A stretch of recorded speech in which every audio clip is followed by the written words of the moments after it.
Arsenal's approach against Real Madrid was genius. You won't be surprised to hear I've watched the victory over Real Madrid in full again. I think that's 4 times now. We could spend all day talking about Rice's free kicks or Marino's stunning finish, but the win was so much more than that. It was the systematic dismantling of a side very few have been able to stop in recent years, especially in this competition. There's still work to be done before we can say we're through, but let's take a few moments to reflect on a glorious night at Emirates Stadium. We knew we'd leave spaces in behind our defence if we squeezed up in search of a goal. The key was ensuring we left manageable spaces, spaces that David Raya, in his role as a sweeper keeper, could marshal. We'd invite Real Madrid's half press by building up through Partey or Miles Lewis Skelly inverting.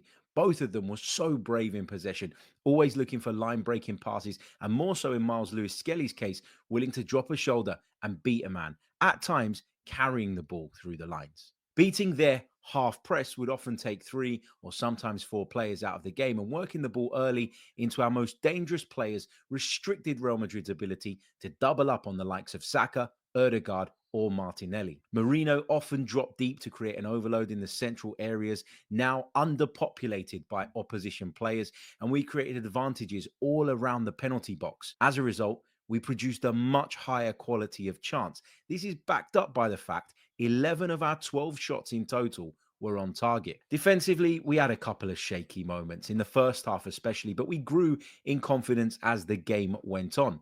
This was partly down to the magical moments produced by Rice and Marino, but I'd also say it was down to the fact we were sent out to execute a very specific plan that was clearly working.